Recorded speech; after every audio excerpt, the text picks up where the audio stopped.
YouTube, and we'll see if it okay, that looks a little bit better. It says excellent connection on the screen. It shows 2 seconds of output, I suppose that is. But oh, there we go, I've got a picture of me. Isn't that lovely? Right, the YouTube is up and running. The Telegram is up and running. First thing to draw your attention to, no doubt, should be the link tree, and that is coming anytime now. There we go. So Linktree, linktr.ee/CheapSkateStreamer is where you can find the link tree, and there's links on there to Telegram, Rumble, X or Twitter, Kick, DLive, Twitch, Facebook, YouTube, as you can see at the bottom there, and buy me a coffee. Pardon me. Guys, I was going through some historical stuff yesterday, and there was a video that I could see was from the House of Commons. Yesterday I actually decided not to play it, but I am going to play it today, just for the sort of historical context, if that makes sense.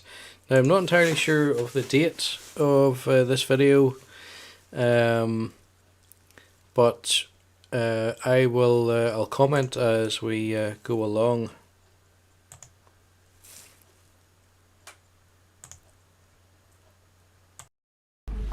Sir Christopher Chope. Madam Deputy Speaker, it's a pleasure to move the second reading of the COVID-19 vaccine damage bill, which is a very hot topic, and I'm not sure we're going to be able to do justice to it in 23 minutes. But I start off with the proposition that those of us who have been double jabbed with vaccine against COVID-19 must count our blessings if we've not suffered any adverse consequences, and I am happy to include myself within that category.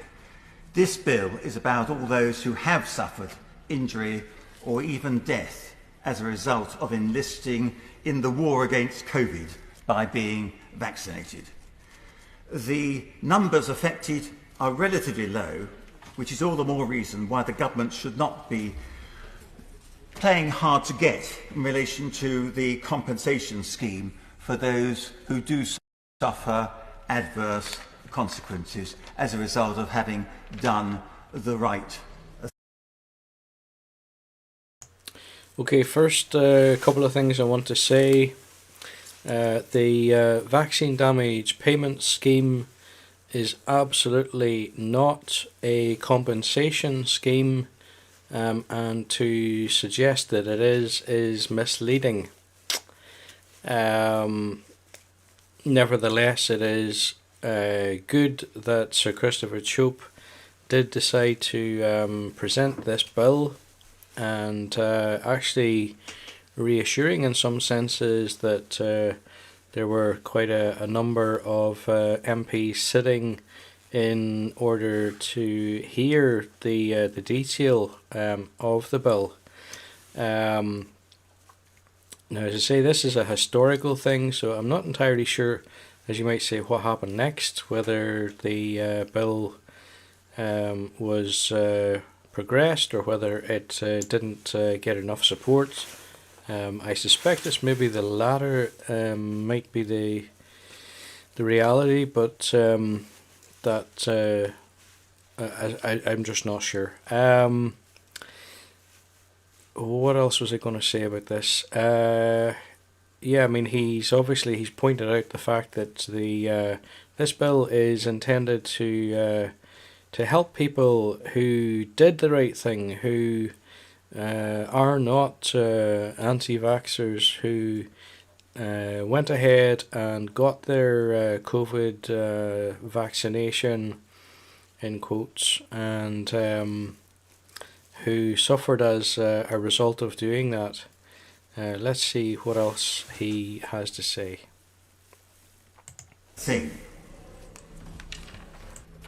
The government has produced quite a lot of information about the amount of vaccine, the extent of vaccine damage, and some of that is set out in the documents which the government produces in relation to those who have applied for compensation or have notified under the yellow card scheme.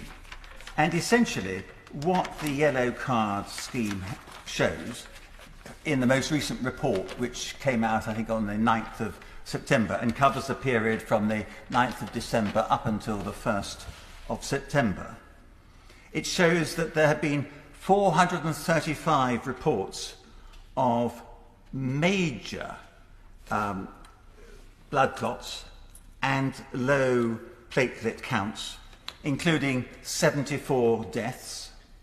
It shows that there have been 767 cases of inflammation of the heart, a condition which is almost unheard of in medicine on a normal day-to-day basis. It shows that there have been some 35,000 reports. And I think that that point is important. The point that he made there, that inflammation of the heart is something that is rarely seen on a day-to-day basis. And obviously if suddenly there is a big change in something like that, where previously it's rarely seen and all of a sudden it becomes a lot less rarely seen, then perhaps that is significant. Reports of menstrual disorder, and there are all sorts of other effects which are set out in the comprehensive report. But it also, I think very worryingly, says that there are 1,632 reports of deaths having taken place shortly after vaccination. Again, a significant number of deaths shortly after vaccination. That's something, I suppose, that you might think on the face of it, when you first hear it, you might think this is really significant. But actually, if you think of it in the context of the fact of millions of people being vaccinated, for 1,000 odd to have died shortly after vaccination, it's difficult to say that there's necessarily a statistical correlation with that, and any correlation that exists isn't necessarily evidence of causation. So whilst it's sounds like a big number, in the overall context of things, perhaps it's not as big as all that. And I think if we're trying to build vaccine confidence, we need to actually ensure that we're open with the public about the facts. And that's why I was very disappointed when I asked the Secretary of State on the 7th of July what information his department holds on the number of deaths that have been reported of people who have died within 1 month, 2 months and 3 months of having received a COVID-19 vaccination since the 1st of January. And yes, but perhaps it'd be more convenient if I actually read out the answer that we received from the Minister. And he said, data on the number of deaths reported of people who have died within 1, 2 and 3 months of having received the COVID-19 vaccination since the 1st of January is not available in the format requested. Public Health England monitors the number of people who have been admitted to hospital and died from COVID-19 who have received 1 or 2 doses of the vaccine, and will publish this data in due course. That data has not yet been published. And I think it's very important that we are able to put this issue into context, because there's a lot more damage being done to our citizens as a result of COVID-19 vaccinations than in any other vaccination programme in history. Okay, so he makes a claim there that there's more damage being done to people by COVID vaccinations than by any vaccination in history, I think is the claim. I'm not sure what he's basing himself on in saying that.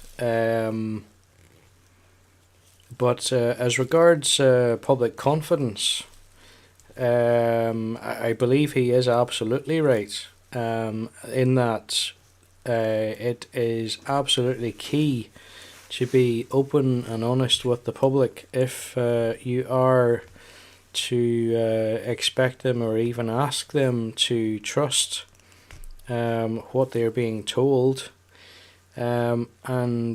Actually, as far as I'm aware, rather than being more open and more honest, I get the impression that the yellow card scheme has been kind of restricted in terms of its access in more recent times. It used to be that you could easily go to it, you could add in certain criteria and you could run a search on it, but I don't believe that function continues to be publicly available at the present time, and if anything I feel that is detrimental to public confidence and quite regrettable, to be honest. I think it would be better if that weren't the case. That doesn't mean to say it's not worthwhile, and I'm certainly not an anti-vaxxer or anything like that. But what I do think is important is that if people do the right thing, that they shouldn't be denied access to compensation. I give way to my honourable friend. Okay, once again, just dealing with this issue of compensation, the vaccine damage payment scheme is absolutely not to be considered as compensation. Let me just show you that.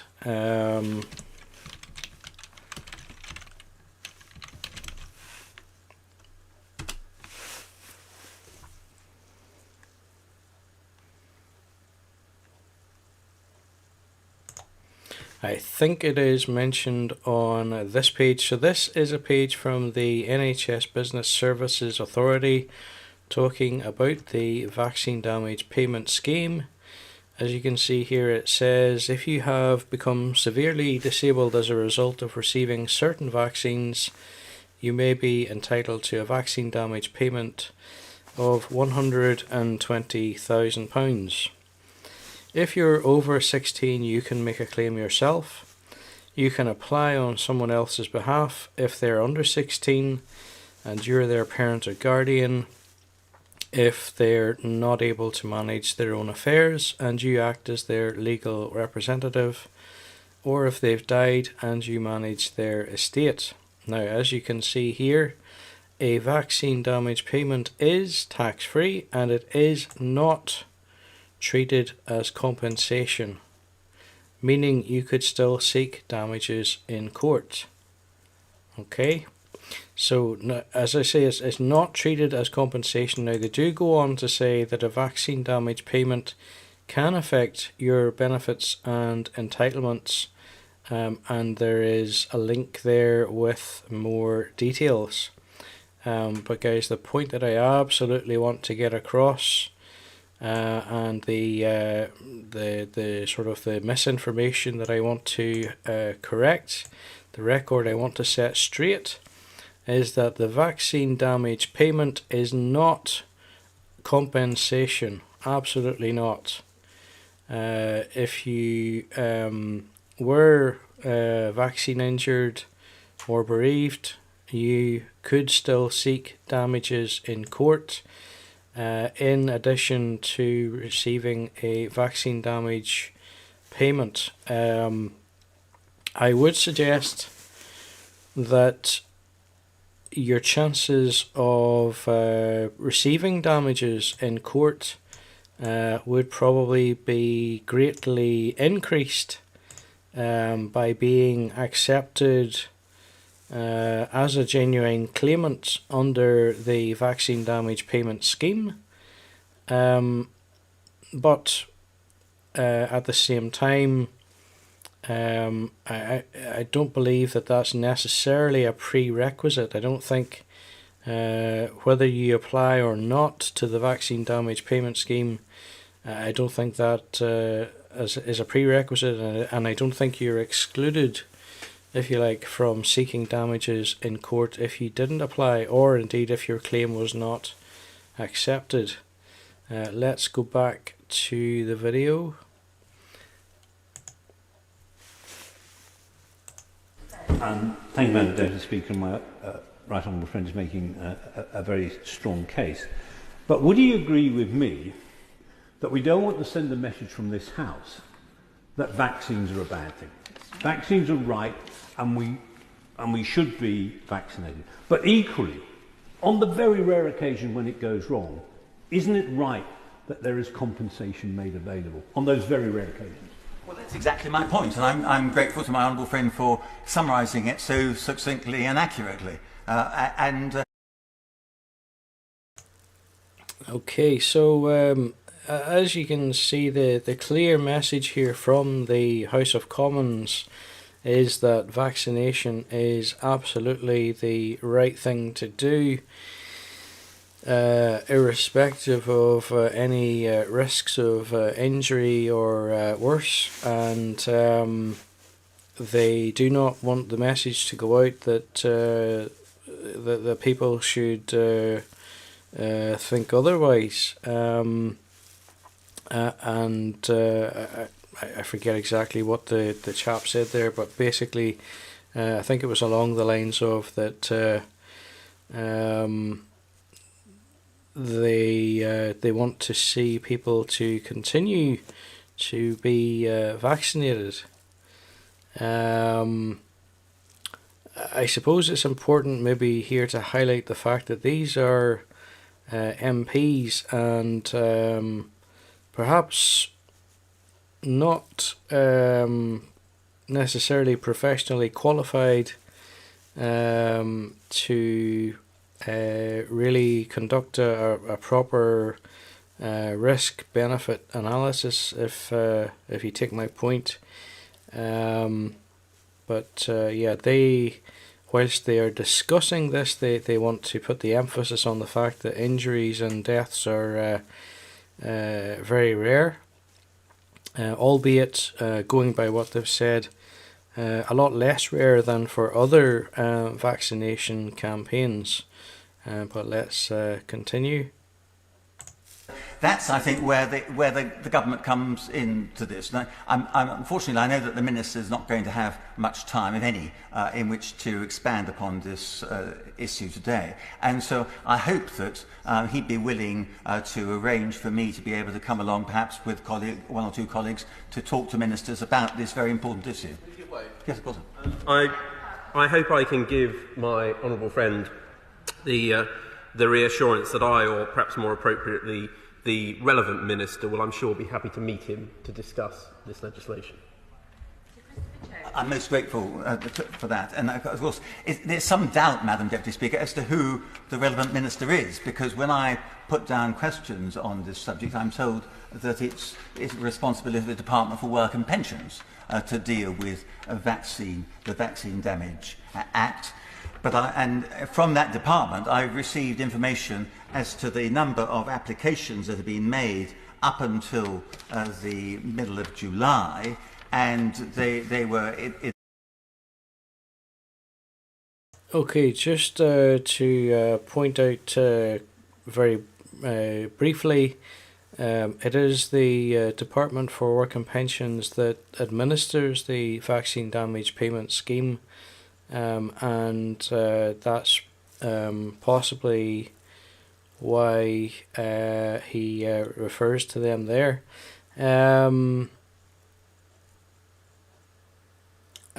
To be honest, I don't really know which which department compensation should be issued from.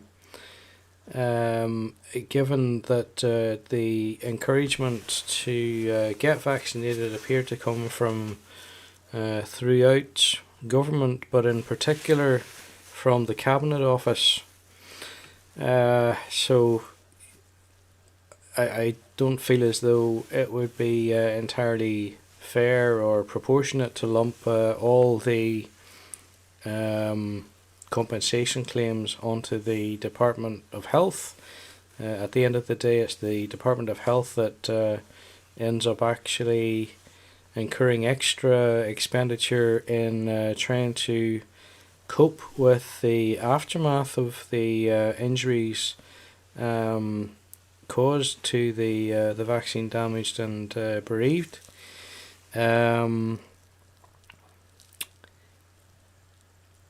So, as I said, I don't feel as though that would be entirely... I don't know what's going on with my computer, but right, hopefully it's finished doing whatever it was now. Yeah, I mean, it's an odd sort of a situation. Really, the right thing would be for government, perhaps as a whole, to share the financial burden. Let's continue, because otherwise I'm just going to keep talking round and around. Up until the 23rd of June, there had been 154 applications, obviously many, many more now. But there are only 4 people in that department dealing with all vaccine damage applications. And so there haven't been... Okay, this, as I say, this is a historical video. It is old. And I know, or at least I have heard, that the numbers of staff employed within the department that processes vaccine damage payment scheme applications has vastly increased. I think I had heard that there were now 30 staff working on that as opposed to 4. So clearly changes afoot in that department. Any decisions made. No decisions have been made at all, and there's no indication as to when any decisions are going to be forthcoming.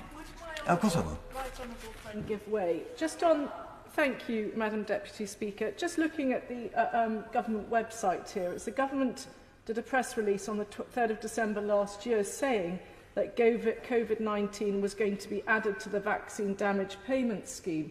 Are you saying that it hasn't been yet, or that it has been? I'm not. I think Madam Deputy Speaker is not saying anything. I am saying that it has been added. It was added to the scheme, but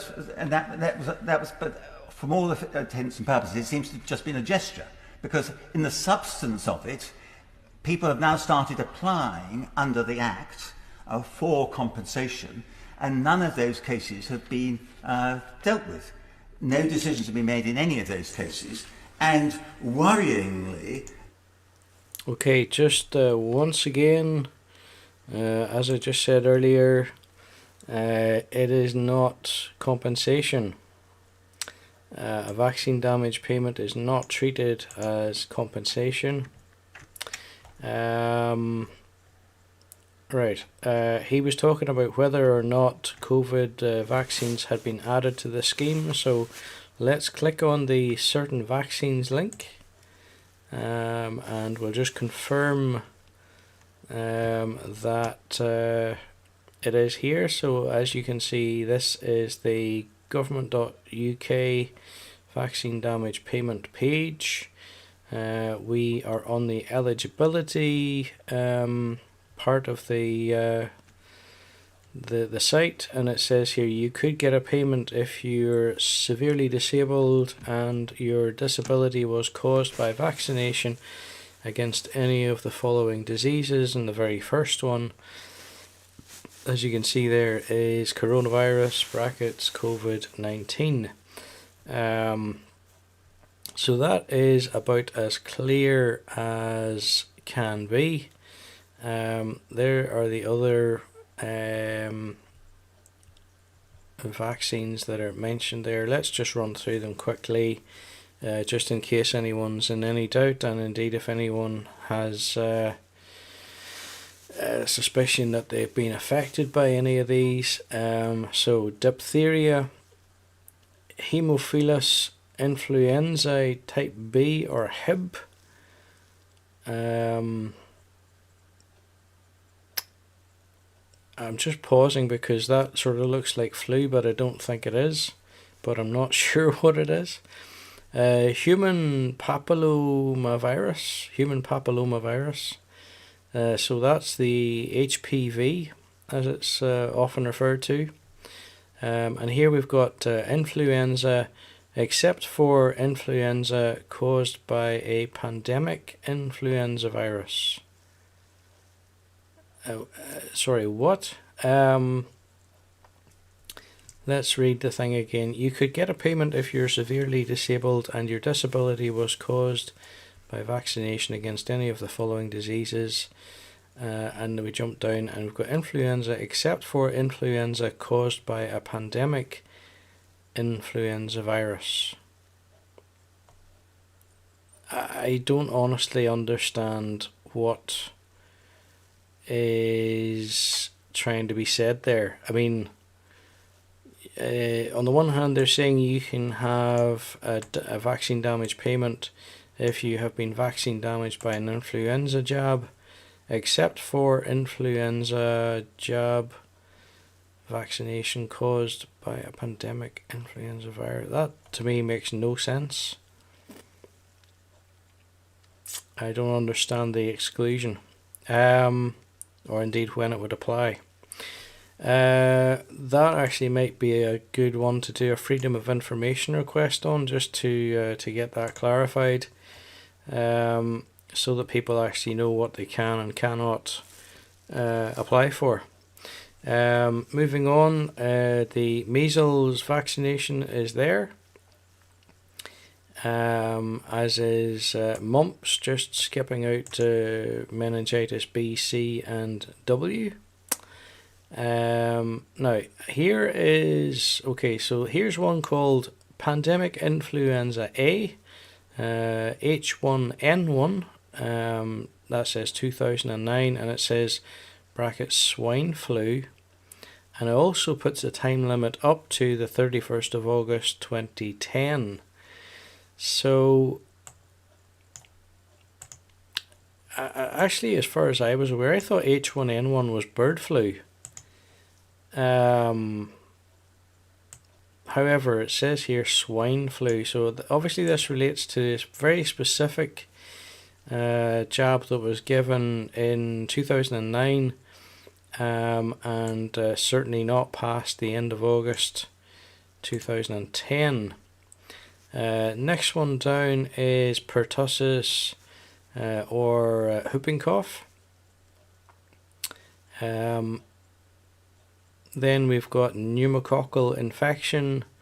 The next one I'm going to suggest is polio in common parlance, although it does say poliomyelitis. Then you've got rotavirus, rubella, brackets German measles, and then you have smallpox, but only up to 1st of August 71. And then finally tetanus and tuberculosis. So it does say underneath here, you may have had a combined vaccination against a number of the diseases listed. For example, you might have been vaccinated against DTP, which would be diphtheria, tetanus and pertussis, or MMR, measles, mumps and rubella. You may also be able to get a payment if you're severely disabled because either your mother was vaccinated against one of the diseases in the list while she was pregnant, or you've been in close physical contact with someone who's had an oral vaccine against poliomyelitis. Yeah, I remember getting those drops in the mouth and it was not particularly pleasant, but to be honest, I'm curious to know what risk are you at if you've been in close physical contact. I mean, how physical are we talking here with the polio thing, and what are the risks? Right, moving on. It says here you can also apply for this payment on behalf of someone who has died after becoming severely disabled because of one of these vaccinations. You need to be managing their estate to apply. Guys, let's just continue on with this because it's kind of relevant. As you see here, it says what counts as severely disabled. Disablement is worked out as a percentage, and severe disablement means at least 60% disabled. And it does say it could be a mental or physical disablement and will be based on medical evidence from the doctors or hospitals involved in your treatment. So in some ways you are at the mercy of the medical establishment in terms of certifying your vaccine injury. And as you can see here, it says when and where the vaccination must have taken place. And you must normally have been vaccinated before your 18th birthday, unless the vaccination was during an outbreak of disease in the UK or the Isle of Man, or it was against these ones, so against coronavirus, poliomyelitis, rubella, meningococcal group C, HPV, pandemic influenza A, that's the H1N1 swine flu, meningococcal group W before your 26th birthday, or influenza. It says the vaccination must have been given in the UK or the Isle of Man unless you were vaccinated as part of your armed forces medical treatment. And guys, that's the end of that section. So just to recap, it is not compensation, and COVID-19 is included in the vaccines that are covered by the Vaccine Damage Payment Scheme. Let's continue. There's now a government response to a petition which I really reflects what's in my bill, because what it calls for is reform of the 1979 Act to improve support for those who've been harmed by COVID-19 vaccines. You may remember, Madam Deputy Speaker, that the Pearson Commission found that those injured as a result of vaccination should have access to financial support, and that was the background to the 1979 Act. But that Act makes provision of a maximum payment of £120,000, together with a threshold of 60% disablement, and as a result, fewer than 2% of applications are successful. That's why I think, and that's what this bill calls for, it calls for the government to carry out an inquiry, set up a judge-led inquiry into the issues which are raised, because reforming the Vaccine Damage Payments Act would increase vaccine confidence and would provide urgent support for those who have been injured or bereaved through the vaccination against COVID-19.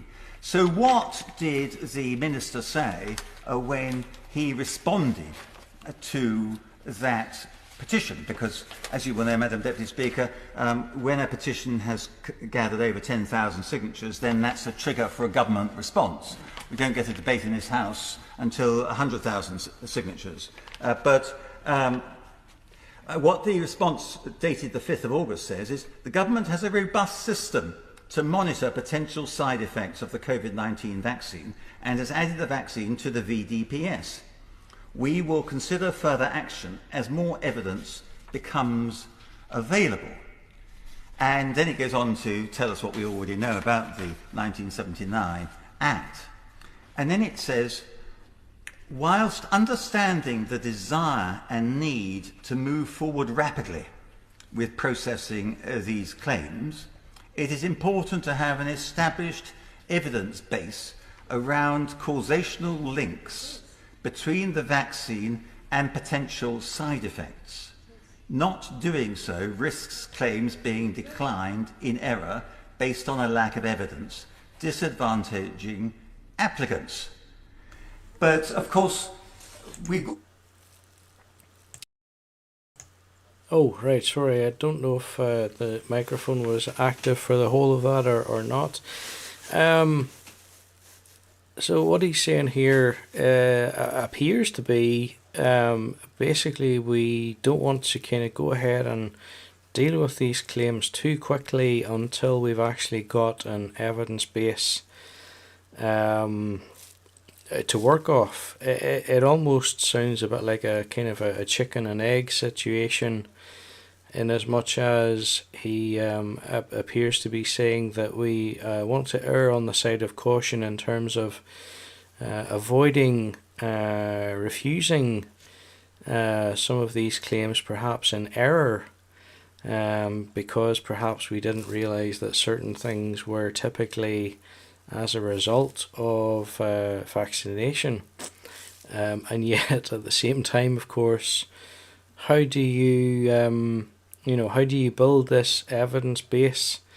Surely something that is key in that is the evidence that would be supplied as part of an application to the Vaccine Damage Payment Scheme, and evidence provided by clinicians. So let's see what he says after that. And of course, that was from the Minister. That wasn't from Sir Christopher Chope. But let's see what comes next. Already got a lot of evidence that people have suffered damage or if not death as a result of these vaccinations. And there was recently a coroner's report of somebody, I think in the north of England, who had definitely, the coroner's verdict was that that person had died as a direct result of receiving the COVID-19 vaccine. So the Minister then goes on to say, more widely, the government is currently looking at how it can improve the operational aspects of the VDPS to better meet the additional demand created by the inclusion of the COVID-19 vaccine and improve the customer experience. Once more is known about the possible links between the vaccine and potential side effects, it will be considered whether a wider review of the VDPS is needed. Well, my bill, Madam Deputy Speaker, answers that question by saying we need such a review now. I give way to the Honourable Gentleman. Okay, so yeah, I mean, it kind of goes without saying that when you've got over 150 claims or applications to a scheme that requires detailed, very detailed and complex medical reports, which take time to gather and process. 4 people is it's not going to be enough. Yeah, he's completely right in what he says there. But let's see what comes next. I'm very grateful to the honourable member. Fridays are a wonderful thing in this place. He calls for a judge-led inquiry. I quite understand the importance of the issue, but there are many in the country who believe there should be a judge-led inquiry into many aspects of what's happened on COVID, and there will be many who will wonder why this should be preferenced over other issues. I wonder if he could give his thoughts as how he would explain to care workers in care homes, for instance, why their concerns should not be considered at the same time as these important concerns. Well, as far as on the point about care workers in care homes and the requirement that this House has now made that they should all be vaccinated, even if they have got a genuine desire not to be vaccinated for reasons because they may be fearful of the consequences. Although these consequences only flow in a minority of cases, it surely should be the judgment of each individual as to whether or not they are going to take the risk of having a vaccination or whether they're not going to take a risk of having a vaccination. And obviously we know that even if people are vaccinated, it doesn't mean that they are immune from COVID-19, and it certainly doesn't mean that they are incapable of transmitting COVID-19. So, I mean, if you just take the last part of what he said there about the inability of the COVID vaccines to prevent transmission and indeed prevent contracting disease, it kind of leaves a bit of a question mark over what they mean by the word effective. But let's let him continue. To somebody else. So in those are all issues which need to be weighed up. But going back to the Honourable Gentleman's challenge, which is basically, he seems to be suggesting that these hapless families, probably 10,000 of them, maybe more than that, who have suffered real serious damage as a result of doing the right thing, that those people should be left hanging around for years wondering whether or not they're going to be eligible for any compensation. I think that that is totally the wrong message. The message the government should be saying is that if you do the right thing, you will be looked after by the government if something goes wrong. That is, in a sense, what we do with the military covenant. People enter into the armed service of our country, and if something goes wrong, then they expect the government to look after them, and we do. And we should be doing exactly the same for those who have suffered vaccine damage, instead of talking around the subject in the way that the reply from the Minister to this petition suggests is the government policy. I could wear. I do thank my old friend for giving way, and he's been very generous with his time so far today. I just wanted to ask, I've been listening really intently to what he has to say. I'm just conscious, in terms of the narrative here, how do we ensure that, yes, on the one hand, people who do suffer severe disablement as a result of vaccines get that support and pain, but on the other hand, we do not create a culture of hesitancy where people don't uptake vaccines or equally don't produce vaccines. There's a fear of being cast that these things might cause mass severe side effects. I'm just conscious to hear his views on that. Well, I'm trying to address that point, because obviously you can't ignore the fact that there is a fear out there about vaccination. And it's not, in a sense, you can't suppress reports of coroners saying somebody's died as a result of having a vaccination. Yeah, I mean, this guy, by the tone of his question, leads me to suspect that he would rather everybody just be silenced and we absolutely censor any talk of vaccine injury and even worse than that, death caused by vaccination. Well, what kind of a democracy are we living in if we can't hear the truth, if we can't consider the truth, and indeed if each individual loses the freedom to make up their own mind as to whether or not to take part in their own medical treatment. It's a rare sort of a situation where somebody would appear to suggest that that should be problematic.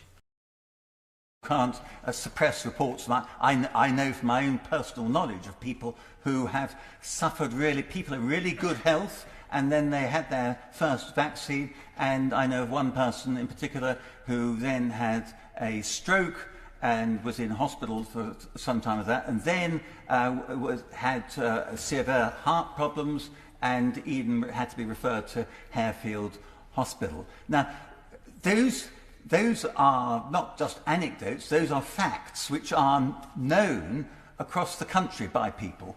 The government may have not been too keen to promote that information, but I think in failing to do that, it is actually counterproductive. Those facts are out there, we know that. Well, I'd have to totally agree here. If you, if you're seen to be dodging the issue, if you're apparently suppressing the facts, all you will do is you will increase people's resistance. You will make them more skeptical, and quite frankly, there's a real risk that you end up, because you're not putting the information out there, then people will make up their own version, so to speak, and it may be anything but the truth. But unless you actually put the facts out there for yourself, for people to accept or debate or whatever, it leaves the space wide open for speculation. So from that point of view, I think he's absolutely right. It's much better to put the information in the public domain, let people have a frank debate, open and honest, where all opinions are able to be expressed.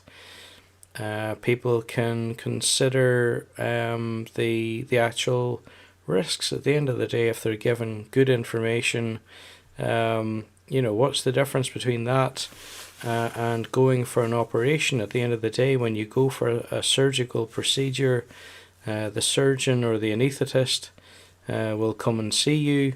They will tell you what they hope to achieve.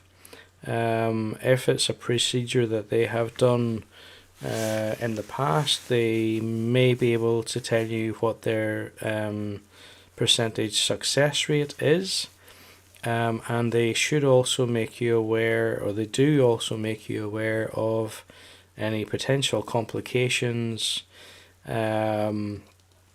what the worst case scenario could be, what risks are associated with the anaesthetic,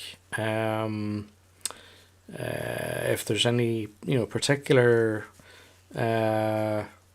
basically, as you might say, they'll make you aware of everything that you need to know in order to weigh up the pros and cons and come to what we call an informed decision, based on the knowledge of all the facts as available at the time. What's wrong with that? It's always been okay before. What's wrong with it now? Why does anybody think there should be a problem with providing people with all the relevant information, so that if they consent, then they are providing informed consent? So what we need to do is to say to people that if they are in that very small minority of people who suffer these adverse consequences, then we will be looking after them absolutely 100%, without expecting them to get lawyers engaged and all the rest of, and agonising for their families and loved ones. That's what I think we owe them. And we do that in a number of other fields for people who serve our country. And I would like to equate those people who actually get vaccinated, do the right thing, and act in the public interest, because by being vaccinated we are all collectively able to contribute to better public health for all. But if you do that, then the other side of the coin should be that because you're doing it for the state, for the benefit of the state, then you should be guaranteed that if something goes wrong, then the state will help you. And it's the reluctance of the government to deal with that part of the equation, which I think is so distressing, because it's actually... Now, I mean, the question that I have to ask here is, why would the government be reluctant? If at the end of the day, as Sir Christopher Chope suggests, the government already is supporting and is happy to support people who are fighting in our armed forces when they become injured or disabled, why should that be a problem as regards vaccination? And I suppose perhaps what he is getting at, this is speculation on my part, but perhaps what he is getting at is the feeling, the perception that the government doesn't share the same enthusiasm about the safety record of COVID vaccines as the manufacturers do. But let's see what comes next. Actually, feeding in to those people who are vaccine hesitant, because I can't say to somebody who comes to my surgery and says that they're nervous about having a vaccine for themselves or for one of their children, well, don't worry, if in the most unlikely event that something goes wrong, you'll be fully recompensed. I can't say that to them. But if I could say that to them, it might mean that they'd be more likely to take the risk. That's the issue. I can wait to my honourable friend. Thank you. Thank you, Madam Deputy Speaker. Could he clarify the application of his bill to the devolved authorities, where obviously the vaccination process and the health services are devolved to those particular administrations? Okay, good question. Basically, how will this be dealt with as regards Scotland, Wales and Northern Ireland? In terms of their local assemblies, given that health, as far as I'm aware, is a devolved matter? Let's hear the answer. Well, my bill applies to England, Wales, Scotland and Northern Ireland. And insofar as legislative consent was required, then I'm sure it would be forthcoming. But actually, the problem with this bill, Madam Deputy Speaker, is that in order to be able to get on the statute book, it would have to go through all stages. It probably wouldn't get on the statute book until, say, next summer at the earliest, if everything went right. But what I really want is action now. And that's why I'm very grateful to the Minister for having agreed that I'll be able to go along and discuss this with the Minister responsible, because it is urgent. Some legislation, even if it was accepted across the House, is not going to resolve it, because this bill would only, once enacted, that would only trigger the judge-led inquiry, and that's, that might be years away before we have any action. But what we need is action now in order to help challenge the what's called the vaccine hesitancy. But I think most important of all, to give some assurance to those people who are already suffering. Right, a thought has just occurred to me, and it's a thought that I have heard expressed in the past. In relation to victims of terrorism in Northern Ireland, sorry, not so much terrorism, but abuse, in fact, the historical institutional abuse inquiry, or was that indeed UK wide? I'm not entirely sure, but anyhow, in relation to victims of historical abuse and the sort of delay in compensation being awarded, I have heard it suggested that some people believe, rightly or wrongly, that the government was perhaps hoping to delay things until such a time as there would be fewer possible recipients of these awards, and a skeptic might suggest that we're seeing a similar thing here as regards the vaccine damage payment scheme, and that perhaps the government is keen to not only dissuade but to delay processing, delay payment until such times as perhaps these people are fewer in number. A rather pessimistic view perhaps, but as I say, I have heard that expressed before. And our hospitals have got a large number of inpatients who are only there because those patients took the vaccine. And it's causing a lot of angst for consultants across the country. And that's why I think that the government should say now that it's going to look at these issues of its own back without being required to by Parliament. It will carry out a review which could also include assessing the costs and benefits. Of course I'll give way, yes.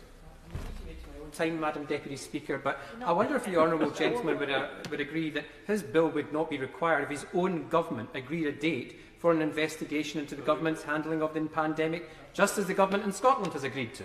Well, I disagree with that, because how long does he think that the inquiry into the handling of the pandemic is going to take? I would suspect it to take about 2, 3, 4 years. Now, what I'm talking about is people who are suffering in hospital or at home now because they did the right thing in getting themselves vaccinated and have had adverse reactions as a result. So it may be, he thinks it's a clever political point to talk about the delay in starting a mammoth public inquiry into this. This doesn't need a public inquiry into the causes of COVID. This needs a judge-led inquiry into how we should best and most fairly compensate those who have suffered adverse consequences of doing the right thing. Okay, so I just want to reiterate yet again, the vaccine damage payment scheme is not to be considered as compensation for vaccine injury and bereavement. However, if they were to introduce through legislation some sort of a process whereby you could have an application for compensation processed without having to necessarily go through a full court process, surely that would be a good thing. So maybe, and I'm not sure, I haven't seen the text, so I don't really know what's in this bill and how it's written, what it's exactly intended to do. But what is apparent is that for those people who don't meet the 60% disablement threshold, not only do they not get the £120,000 one-off payment, but they basically don't get any kind of compensation or financial support other than what they might be able to get through claiming other normal benefits, so to speak. But you know, nothing that kind of recognises the fact that this came about because they did the right thing. In quotes. So yeah, let's finish this out. Let's have a good one. I thank him for giving way. This independent review that he wants to have actioned and the timescale that he's talked about, does he not agree with me that over that period of time, the evidence that we need to actually ascertain the vaccine damage will probably be found and those payments will be made? Well, I don't agree with that because there's no evidence yet that the government's really getting to grips with this. And as I've said, referring to the yellow reporting cards system, we know that there is causation between vaccinations and damage caused by those vaccines. Yet the government, in a lot of its literature, seems to be denying that. Now, if we can establish that there is, as a result of people being vaccinated, some are suffering adverse consequences, severe injury or even death. If we can agree on that, then the issues around causation are probably secondary, because I think that in those circumstances the best solution would be to provide a no fault compensation scheme. So you don't have to prove a fault and you automatically qualify for compensation. And indeed, that is the condition, ironically, that is the condition to which the government has signed up in going for the COVAX scheme internationally.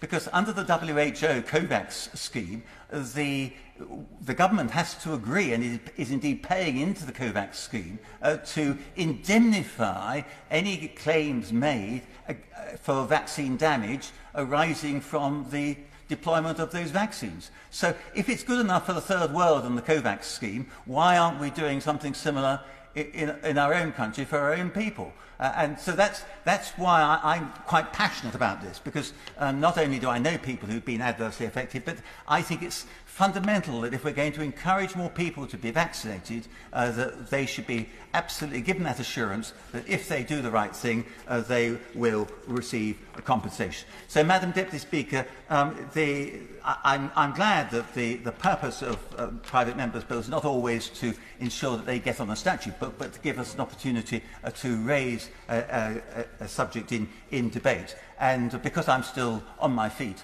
when this bill comes back to be debated later... Order.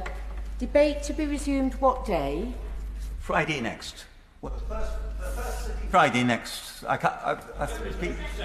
October the 22nd, I believe, 22nd. Is the date that the Right Honourable Member is searching for. Thank you. Employment Bill, second reading. No. Right, there we go. So that's the end of that. One thing I picked up on there that I hadn't really been aware of or known anything about in the past was this mention at the end of the COVAX scheme. I'm interested to find out more about that. But at this moment in time, I'm not really aware of it. He mentioned it has something to do with third world countries, and that's as much as I know. So yeah, as I say, it'll be interesting to see what that's about. But at this moment in time, I am not sure. Guys, I'll just close this evening with this little graphic. It did give me a bit of a laugh at the time. Probably something that came out around the time of the Eat Out to Help Out scheme, which I think was supposed to be Rishi Sunak's big idea when he was Chancellor. So as you can see here, it says, "Scared of Rona? Not anymore. Our wearable seat will keep Rona guessing and keep it the hell away from you. Sit while you stand. Sit while you sit. Rona doesn't know. Genius. Guys, that's it for this evening. If you have been watching, thank you for joining me. I will be back tomorrow morning at 6 a.m. And starting off as usual on Telegram at t.me/CheapSkateStreamer. t.me/CheapSkateStreamer from 6 a.m. tomorrow. And tomorrow there is no evening broadcast. Instead, there will be a 4 o'clock broadcast, 4 o'clock in the afternoon tomorrow, in place of the 9:30. But the next one tomorrow morning, roundabout, well, not roundabout, at 6 a.m. Guys, thank you for joining me and have a great end to your Wednesday.